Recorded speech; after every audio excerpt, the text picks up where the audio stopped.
Today we read chapter number second, नर तथा मादा युग्मकोद्भिद संरचना तथा विकास। इससे पहले वाले लेक्चर में हमने चैप्टर नंबर फर्स्ट पढ़ा था, जिसका नाम आवृतबीजी पादपों में जनन था। उसमें अलैंगिक जनन के बारे में हमने पढ़ा है, लैंगिक जनन के बारे में हमने पढ़ा था। क्योंकि लैंगिक जनन में जिन संरचनाओं का उपयोग किया जाता है उन्हें नर युग्मकोद्भिद और मादा युग्मकोद्भिद कहते हैं। तो एक तरह से आवृतबीजी पौधों के अंदर लैंगिक जनन के बारे में जानने वाला चैप्टर है। इसमें हमें पहले नर युग्मकोद्भिद की संरचना के बारे में पढ़ना है और उसके विकास के बारे में पढ़ना है। उसके बाद मादा युग्मकोद्भिद की संरचना और विकास के बारे में पढ़ना है। इससे थोड़ा पहले हम थोड़ा सा रिवीजन कर लेते हैं। हमने पिछले चैप्टर में पढ़ा था आवृतबीजी पादपों का लैंगिक जनन अंग पुष्प होता है। आवृतबीजी पादपों में लैंगिक जनन करने का कार्य पुष्प के द्वारा संपन्न किया जाता है। पुष्प के द्वारा उनमें लैंगिक जनन संपन्न होगा। सेकंड, पुष्प एक प्रकार का रूपांतरित प्ररोह होता है, यानी पुष्प प्ररोह के अंदर मॉडिफिकेशन होगा, जिससे रूपांतरण होगा, जिससे पुष्प का निर्माण होगा। तीसरा, पुष्प के अंदर नर जनन अंग पुंकेसर तथा मादा जनन अंग जायांग या स्त्री केसर पाया जाता है। पुंकेसर को हम लघु बीजाणुपर्ण तथा जायांग को गुरु बीजाणुपर्ण भी कहते हैं। यानी पुंकेसर को बोला जाता है लघु बीजाणुपर्ण क्योंकि इस पर लघु बीजाणु बनते हैं। जायांग को बोला जाता है गुरु बीजाणुपर्ण क्योंकि इस पर गुरु बीजाणुओं का निर्माण होता है। और बीजाणुपर्ण के निर्माण के कारण पुष्प के अंदर बीजाणुपर्ण पाए जा रहे हैं, पुंकेसर पाया जाएगा, जायांग पाया जाएगा। तो बीजाणुपर्ण का निर्माण पुष्प में होता है। बीजाणुपर्ण को धारण करने का काम पुष्प के द्वारा किया जाता है, इसलिए पुष्प को बीजाणु पर्णधर प्ररोह भी कहा जाता है। रूपांतरित प्ररोह है, इसलिए प्ररोह शब्द है। बीजाणु पर्ण को ये धारण करता है, पुंकेसर को धारण करेगा, जायांग को धारण करेगा, इसलिए पुष्प को बीजाणु पर्णधर प्ररोह के नाम से भी जाना जाता है। नेक्स्ट, पुष्प के 4 भागों के बारे में हमने पिछले चैप्टर के अंदर पढ़ा है। सबसे फर्स्ट भाग होता है इसका बाह्यदल पुंज। सेकंड भाग होता है इसका दलपुंज। तीसरा भाग पुमंग। चौथा भाग जायांग। ये चारों भाग पुष्प के अंदर पाए जाते हैं। इसके बारे में भी हम पिछले चैप्टर के अंदर स्टडी कर चुके हैं। पुमंग अनेक पुंकेसर आपस में मिलकर पुमंग का निर्माण करते हैं। अब जो हमें पढ़ना है, सबसे पहला पॉइंट, सबसे पहला टॉपिक इसके अंदर है नर युग्मकोद्भिद की संरचना किस प्रकार की होती है। यानी पुष्प जो है उसके अंदर नर युग्मकोद्भिद किस प्रकार से बनेगा, उसकी स्ट्रक्चर के बारे में पढ़ना है। और उसमें भी सबसे पहले हमें पुंकेसर और लघु बीजाणुपर्ण के बारे में स्टडी करनी है कि पुंकेसर की संरचना किस प्रकार की है और लघु बीजाणुपर्ण की संरचना किस प्रकार की होती है। पुंकेसर या लघु बीजाणुपर्ण की संरचना के बारे में हमें स्टडी करना है। अब इसमें भी पुंकेसर की स्ट्रक्चर की हम बात करें, पुंकेसर की संरचना के 3 प्रमुख भाग होते हैं। इसके पहले भाग को पराग कोश कहा जाता है, दूसरे भाग को योजी और तीसरे भाग को तंतु कहा जाता है। ये तीनों भाग आपस में मिलकर पुंकेसर का निर्माण करेंगे। इन तीनों भागों के मिलने से पुंकेसर का निर्माण होगा। ये इस तरह की स्ट्रक्चर है एक।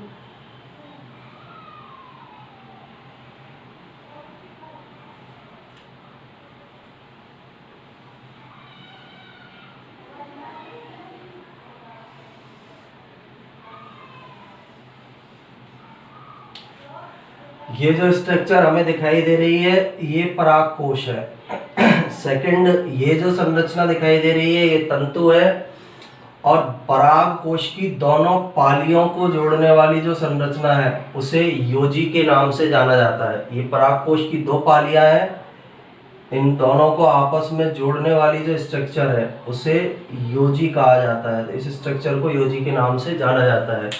तो पुंकेसर की संरचना के तीन प्रमुख भाग होते हैं, परागकोश, योजी और तंतु। परागकोश एक पालीवत संरचना होती है जिसके अंदर पराग कणों का निर्माण होगा। परागकोश द्विपालीवत संरचना होती है जिसकी दोनों पालियों को जोड़ने का काम योजी के द्वारा किया जाता है। और एक लंबी तंतुनुमा संरचना जो पुंकेसर को या परागकोश को पुष्पासन से जोड़ेगी उसे तंतु के नाम से जाना जाता है। ये स्ट्रक्चर हम पिछली क्लास के अंदर भी स्टडी कर चुके हैं। अब इसमें आगे परागकोश जो है उसके अंदर दो पालियां पाई जा रही हैं जो एक दूसरे के साथ योजी के द्वारा जुड़ी हुई है। ये इसकी फर्स्ट पाली है परागकोश की, ये सेकंड पाली है। ये दोनों पालियां आपस में योजी के द्वारा जुड़ी हुई होती है। और योजी एक प्रकार का बंध्य ऊतक होता है। बंध्य ऊतक का मतलब है जो जनन क्रिया के अंदर कार्यशील नहीं होगा, क्रियाशील नहीं होगा, उसे बंध्य ऊतक बोला जाता है। इसका काम केवल परागकोश की दोनों पालियों को जोड़कर रखना होता है। इसके बाद परागकोश की जो प्रत्येक पाली है, जैसे फर्स्ट पाली, सेकंड पाली, ये दोनों पालियां भी दो दो भागों में विभेदित होती है। जैसे फर्स्ट पाली भी दो पार्ट के अंदर डिवाइड होगी, फर्स्ट और सेकंड। सेकंड पाली भी दो पार्ट के अंदर डिवाइड होगी, थर्ड और फोर्थ। तो परागकोश के अंदर पहले दो पालियां पाई जाएगी, उन पालियों के अंदर भी विभाजन पाए जाएंगे। ये जो विभाजन है परागकोश के अंदर चार जो विभाजन पाए जा रहे हैं, चार बार इसको जो विभाजित किया गया है, इन संरचनाओं को परागपुट या लघु बीजाणुधानी कहा जाता है।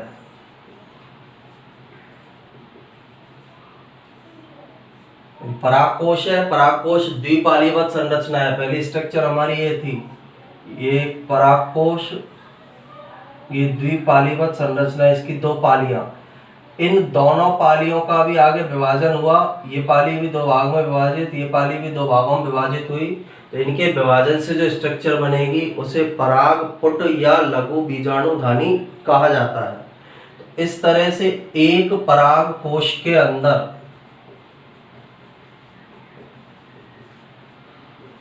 चार लघु बीजाणुधानी पाई जाती है। यानी एक परागकोश के अंदर लघु बीजाणुधानी की संख्या कितनी होती है? चार। एक परागकोश में चार लघु बीजाणुधानियां उपस्थित होंगी।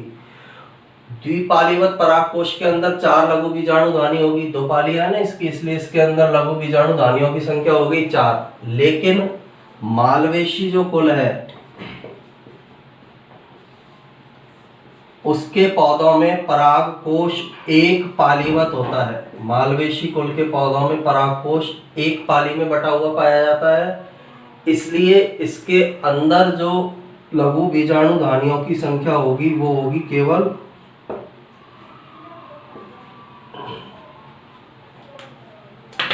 दो लघु बीजाणुधानियां इसके अंदर पाई जाती है। तो ये हमें ध्यान रखना है। मालवेशी कुल के जो पौधे हैं उनके पुष्प में लघु बीजाणुधानी की संख्या दो होती है। बाकी अन्य कुलों के जो पौधे हैं उनके अंदर लघु बीजाणुधानी की संख्या चार होती है। कारण सीधा सा इसका ये है, अन्य कुलों में परागकोश दो पालियों में बटी हुई संरचना है, जबकि मालवेशी कुल में परागकोश केवल एक पाली में बटी हुई संरचना है, इसलिए इसके अंदर लघु बीजाणुधानी या परागपुट की संख्या दो पाई जाती है। तो इसकी स्ट्रक्चर के बारे में। इसके बाद परागकोश जो है उसके अंदर पराग कणों का निर्माण होता है। परागकोश का कार्य है पराग कणों का निर्माण करना। पराग कणों के निर्माण से पहले लघु बीजाणु बनते हैं, लघु बीजाणु से फिर पराग कणों का निर्माण होता है। तो परागकोश के द्वारा पराग कणों का निर्माण किया जाता है। सेकंड स्ट्रक्चर योजी, पहले भी हम पढ़ चुके हैं कि परागकोश की दोनों पालियों को जोड़ने वाली संरचना, ये जो स्ट्रक्चर है इस संरचना को योजी के नाम से जाना जाता है, जो एक प्रकार का बंध्य ऊतक होता है। एक प्रकार का बंध्य ऊतक है योजी। तीसरी स्ट्रक्चर तंतु, एक तंतु के समान संरचना है, एक धागे के समान संरचना है, जिसके द्वारा पराग कोश या पुंकेसर जो संरचना है वो पुष्प के पुष्पासन से जुड़ी हुई पाई जाती है।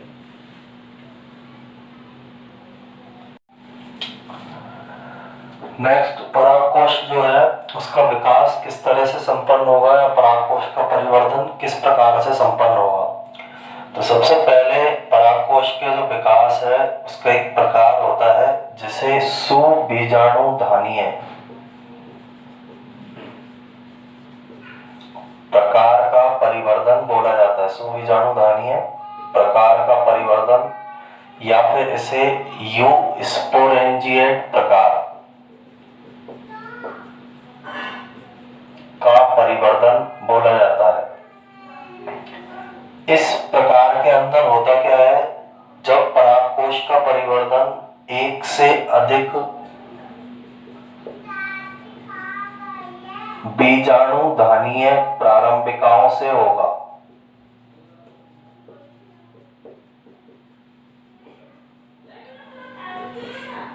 तो इसे सुबीजाणुधानीय प्रकार का परिवर्धन या यूस्पोरेंजिएट प्रकार का परिवर्धन बोला जाता है। ये इस प्रकार के परिवर्धन के अंदर एक से अधिक बीजाणुधानी प्रारंभिकाओं के द्वारा परागकोश को विकसित किया जाता है, इसलिए इसे सुबीजाणुधानीय या यूस्पोरेंजिएट प्रकार का परिवर्धन बोला जाता है। अब इसके विकास के स्टार्ट में, प्रारंभ में जब परागकोश का परिवर्धन स्टार्ट होगा तो परागकोश एक अविभेदित कोशिकाओं का समूह होता है। विकास की स्टार्टिंग में परागकोश अविभेदित कोशिकाओं का समूह होगा, यानी ऐसी कोशिकाएं जिनमें विभेदन नहीं हुआ है उनका एक समूह होता है, जिसके अंदर अनेक संरचनात्मक परिवर्तन होते हैं और इसमें अनेक संरचनात्मक परिवर्तन से 4 परागपुटी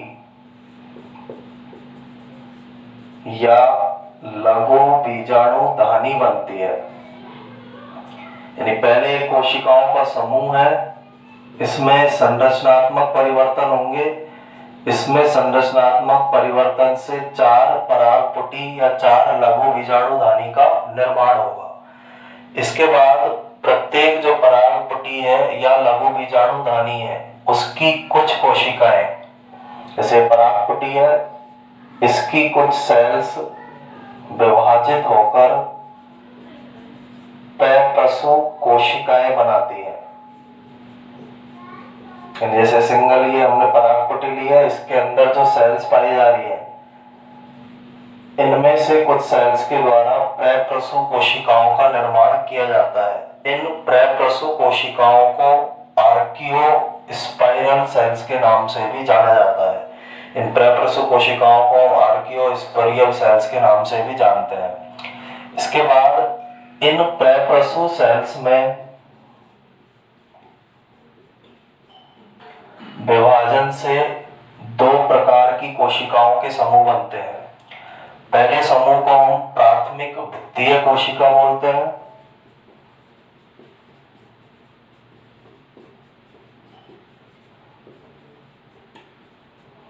पहला जो समूह बनेगा पैप्रसु कोशिकाओं में विभाजन से, उसे प्राथमिक भित्तीय कोशिकाएं बोला जाएगा, और सेकंड जो समूह बनेगा उसे प्राथमिक बीजाणुजन कोशिकाएं बोला जाता है।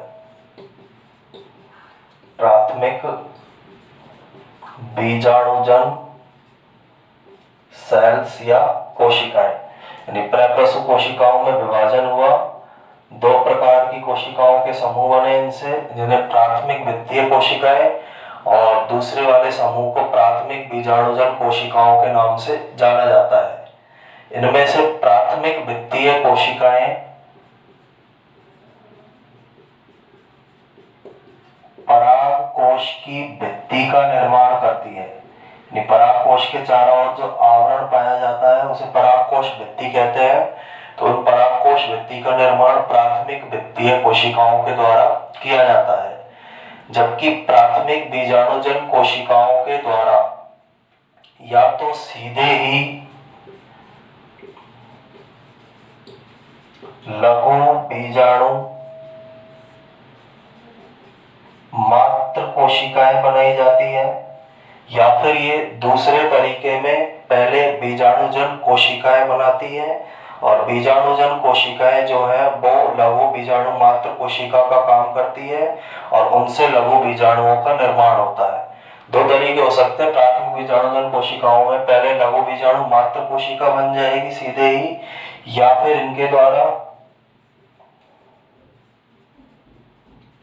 बीजाणुजन सेल बनाई जाएगी और इन बीजाणुजन सेल से लघु बीजाणु मात्र कोशिका का निर्माण होगा। तो दोनों में से किसी भी तरीके से प्राथमिक बीजाणुजन कोशिकाएं जो है वो लघु बीजाणु मात्र कोशिकाओं का निर्माण करती है।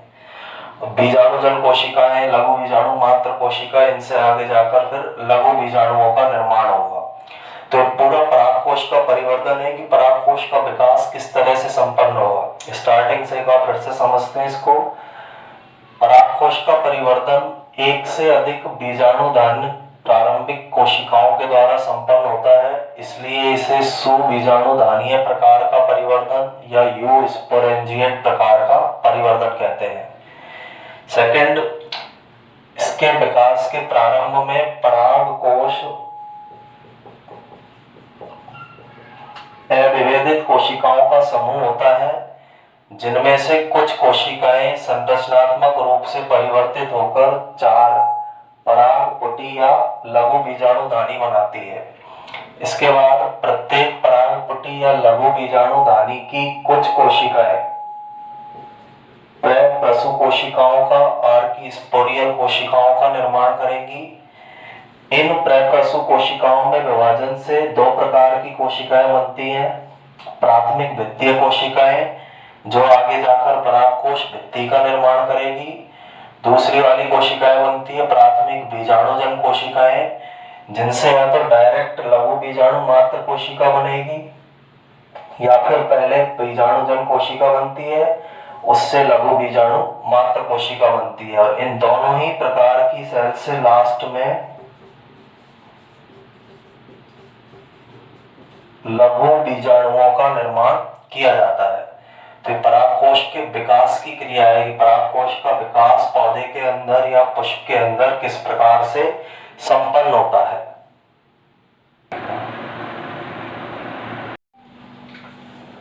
परागकोश का विकास हो जाने के बाद इसमें दो स्पष्ट भाग दिखाई देते हैं। दो स्पष्ट भागों में इसका विभेदन हो जाता है।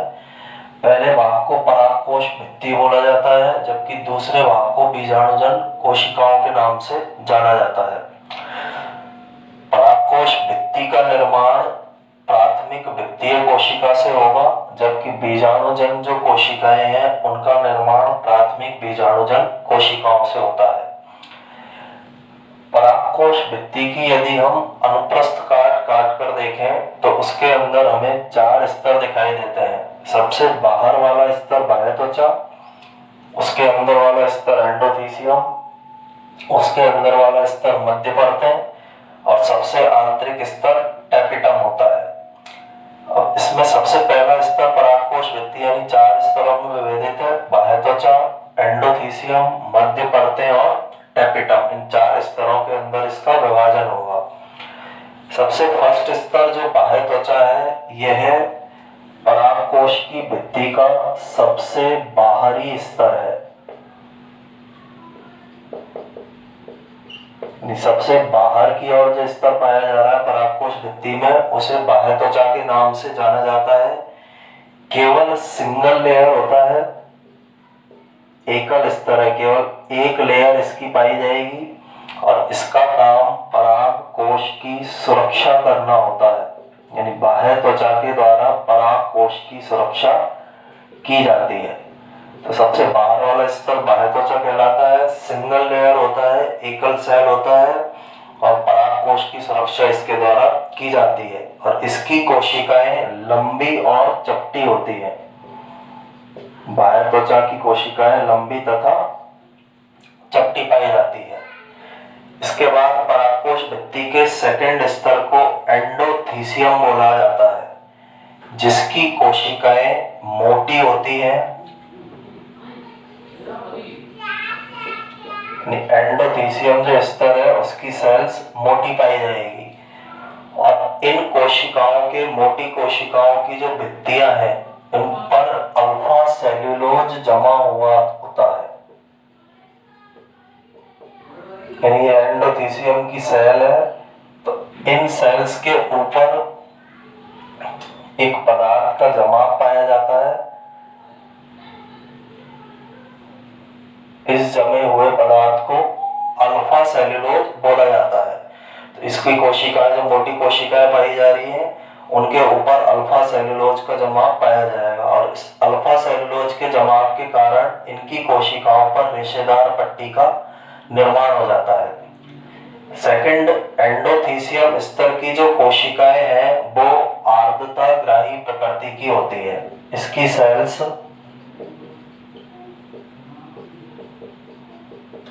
आर्द्रता ग्राही प्रकृति की होती है, यानी इनके द्वारा इन कोशिकाओं के द्वारा नमी को या आर्द्रता को ग्रहण करने का काम किया जाता है और शुष्क अवस्था होने पर इन कोशिकाओं में तनाव या खिंचाव उत्पन्न होता है और इस तनाव या खिंचाव के कारण ही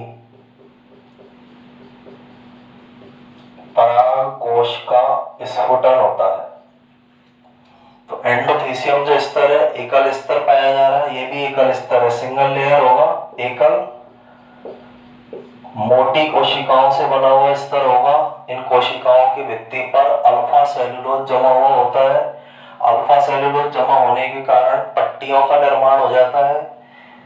इसकी कोशिकाएं आर्द्रता ग्राही प्रकृति की होती है, नमी को ग्रहण करने का काम करती हैं और इन कोशिकाओं में जब तनाव या खिंचाव उत्पन्न होगा, पानी की कमी होगी तो तनाव या खिंचाव उत्पन्न होगा और उसके कारण परागकोश का स्फुटन हो जाता है। तीसरी परागकोश भित्ति की जो तीसरी लेयर है उसे मध्य परतों के नाम से जाना जाता है और मध्य स्तर या मध्य परतों का निर्माण 1 से 3 परतों द्वारा किया जाता है। यानी मध्य परतें जो है उनका फॉर्मेशन 1 से 3 परतों के द्वारा किया जाएगा और ये कोशिकाएं पतली भित्ति युक्त होती है। मध्य परतों की जो कोशिकाएं हैं उनकी भित्ति पतली होती है और इसके अलावा इनकी कोशिकाएं अल्पकालिक होती है, यानी कुछ समय बाद ही मध्य परतों की कोशिकाओं का अपघटन होना प्रारंभ हो जाता है।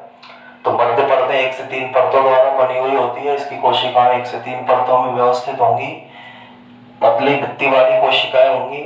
इसके अलावा इनकी कोशिकाएं अल्पकालिक होती हैं।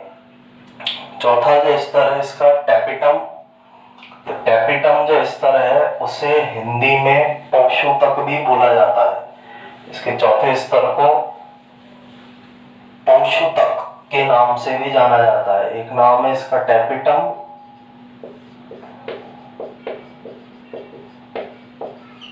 और हिंदी में इसे पोषूतक के नाम से जाना जाता है। सबसे आंतरिक स्तर है, पहली विशेषता है परागकोश भित्ति का यह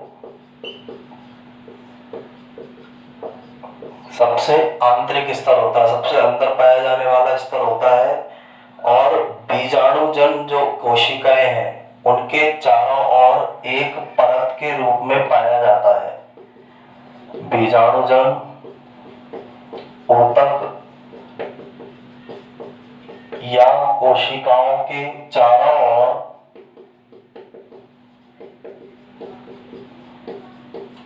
एक परत के रूप में टैपिटम या पोषूतक जो स्तर है वो उपस्थित होगा और लघु बीजाणुओं के अंदर जब उनका निर्माण होगा तो उन लघु बीजाणुओं को, बीजाणुजन कोशिकाओं से लास्ट में लघु बीजाणु का निर्माण होता है, तो बीजाणुजन कोशिकाओं से लघु बीजाणुओं के निर्माण के दौरान उन्हें पोषण प्रदान करने का काम टैपिटम या पोषूतक स्तर के द्वारा किया जाता है।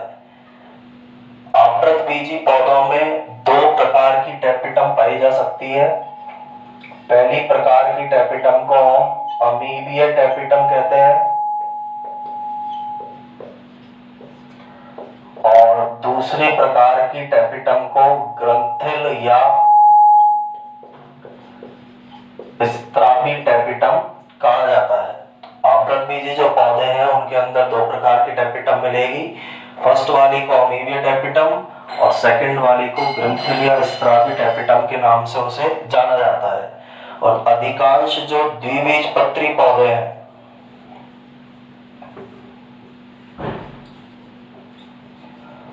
उन द्विबीजपत्री पौधों में ग्रंथिलिया स्त्रावी प्रकार की टेपिटम पाई जाती है।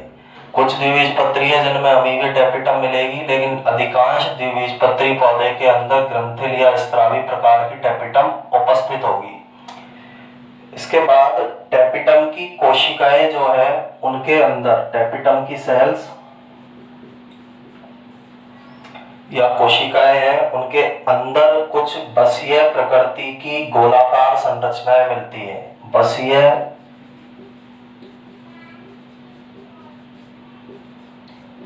प्रकृति की गोलाकार संरचनाएं पाई जाती हैं। इन संरचनाओं को प्रोयूबिस्काय कहते हैं। टेपिटम स्तर की कोशिकाओं में बसीय नेचर की, बसीय प्रकृति की कुछ गोलाकार संरचनाएं मिलेंगी। उन संरचनाओं को प्रोयूबिस्काय के नाम से जाना जाता है। इस प्रोयूबिस्काय में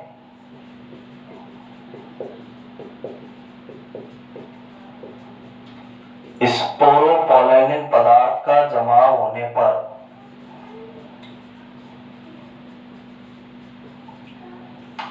यह प्रोयूबिस्काय यूबिस्काय के अंदर चेंज हो जाती है और यूबिस्काय के द्वारा पराग कणों के बाहरी आवरण का निर्माण किया जाता है। ये यूबिस्काय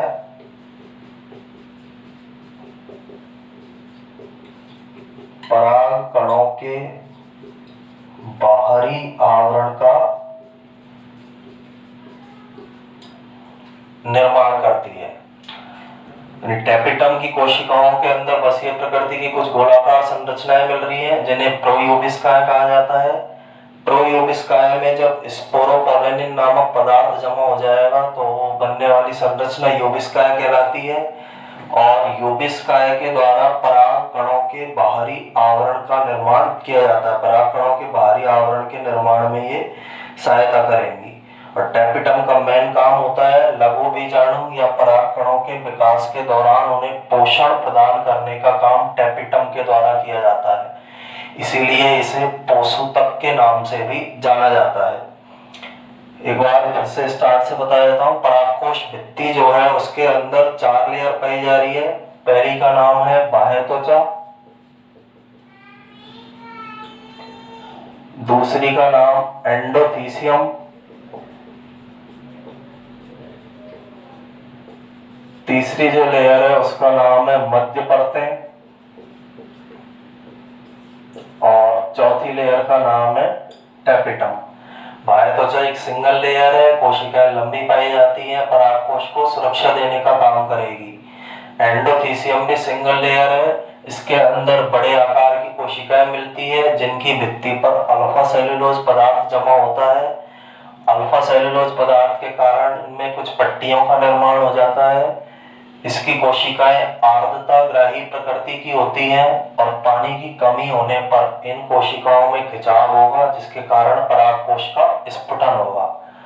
मध्य परतें 1 से 3 लेयर में इसकी कोशिकाएं पाई जाती हैं और इसकी कोशिकाएं अल्पजीवी होती हैं और पतली भित्ति युक्त होंगी। चौथी परत टेपिटम है जिसे पोषूतक बोला जाता है। परागकोश भित्ति का सबसे आंतरिक स्तर होता है और बीजाणुजन ऊतक या कोशिकाओं के चारों ओर एक परत के रूप में ये पाया जाएगा। 2 प्रकार की टेपिटम आपरत बीजी पौधों में मिलेगी। पहली को अमीबिया टेपिटम बोला जाता है, अमीबा की तरह की स्ट्रक्चर होती है इसकी।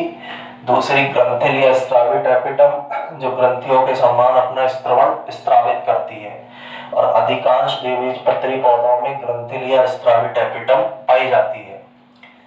इसके अलावा टेपिटम की जो कोशिकाएं हैं उसमें बसीय प्रकृति की कुछ गोलाकार संरचनाएं मिलेंगी जिन्हें प्रोयूबिस्काय कहा जाता है। जब इन प्रोयूबिस्काय में स्पोरोपोलेनिन नामक कार्बनिक पदार्थ जमता है तो इससे यूबिस्काय का निर्माण होता है और इन यूबिस्काय के द्वारा पराग कणों के बाहरी आवरण का निर्माण किया जाता है। और टैपेटम परत विकसित हो रहे पराग कणों को पोषण देने का काम करती है, यानी इस परत का काम है जो पराग कण विकसित हो रहे हैं उन पराग कणों को पोषण टैपेटम परत के द्वारा प्रदान किया जाता है।